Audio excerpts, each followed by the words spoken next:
Now, of course, there's always the other side when it comes to a finals victory. There's the finals loss. And I love Chris Paul. I've been praising Chris Paul. Everyone's been praising Chris Paul with the last few weeks. And it sucks to see the 37-year-old, 36-year-old, what is he, 37, 36? Am I getting wrong? 36, yeah, he'll be 37. Okay, gotcha. I'm just aging him up a year. Anyway, feels like 40, whatever. Yeah, he's definitely up there. Anyway, it sucks to see him lose out on potentially his last best chance at a ring, or is it? What do you think Chris Paul does this offseason? Do you think he goes back to the Suns? Because obviously that team got hot at the right time. You know, there are other options out there that may be more conducive to a title. Yeah, and you're hearing a lot of the Lakers stuff, and I get it, play with LeBron and all that. If I were to talk to CP3, I'd be like, let's run it back. You know, I know he's probably would decline his player option, which is probably around like $42 million. It's crazy that you could turn down that. But he wants, I think he's going to want that 3-year, $100 million where I think he can get with the Suns. To me, I would just run it back. I mean, did they benefit from some injuries? Yeah, but that happens every year, you know. So this team is young. They're up and coming. Booker is a star. He's only going to learn from this. Aiton's got so much better with CP3. You know, Bridges, Cam Johnson, all these guys, you know, add a couple vets, you know, I think they should come back and run it back again. It feels like he was embraced in Phoenix. You go to the Lakers and, you know, we know what you're doing, you know, and I get it, right? You want to win that championship, but it's like, we know what you're doing. And then that's just it might dilute you. If he does do it, it might dilute it, you know? So why not? You were this close, you know, you were 2 games away. Figure out what happened, what went wrong.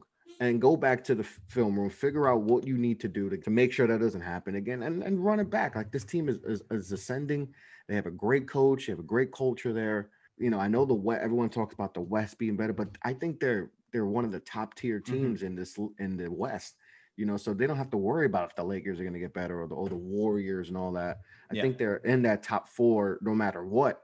If I was him, I would run it back, go back, and you know, try to get back again. You know, so. Yeah, the only concerning decision, but it's going to be tough for him. The only concerning thing I have with that and running it back is who gets better. You would think Chris Paul can only get worse because he played his best basketball in the last few years. You have to think that Devin Booker is close, if not at his potential ceiling. I mean, the guy is one of the most elite scorers in the game, but you can only take that so far. Is he going to start averaging 35 to 40 points a game? Probably unlikely, but he's definitely at like one of that elite tiers of scorers in the game today. DeAndre Ayton has played his best basketball at this point in his NBA career. Jay Crowder, guys like that probably take a step back. So for the Suns, you know, you risk the potential of you only get worse this offseason adding age. So are they really ascending? What piece do the Suns make that makes them equally better than the rest of the Western Conference and certainly the Bucks when it comes to finals time? They looked amazing in those first 2 games, but as we saw, eventually the size and everything that the Bucks could throw at them, the defensive awareness of Drew Holiday, even Chris Middleton in the game just eventually stopped them. Yeah. And they drafted Jalen Smith last year out of Maryland, and I liked him, but you know, he didn't really do much for them. He can potentially get better this year and be a piece next year. Like I said, they still got Cam Johnson, Mikal Bridges. I like this young core. Like I said, you add some solid vets. Like I said, Jay Crowder, you know, was huge for them. So try to add a Jay Crowder type player.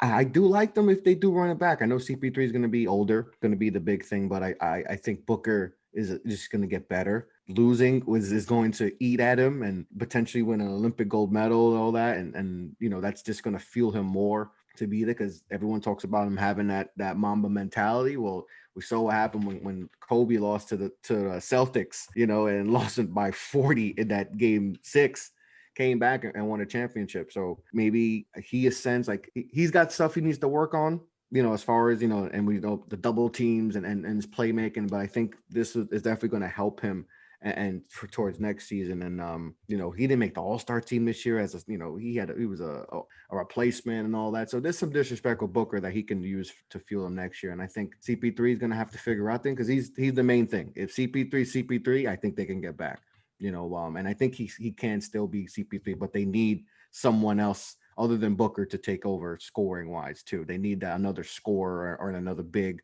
because if Ayton's in foul trouble, they had no one. They had no one. So if they can make little moves like that and see if Jalen Smith gets better, I think they can definitely do some things next year in the West.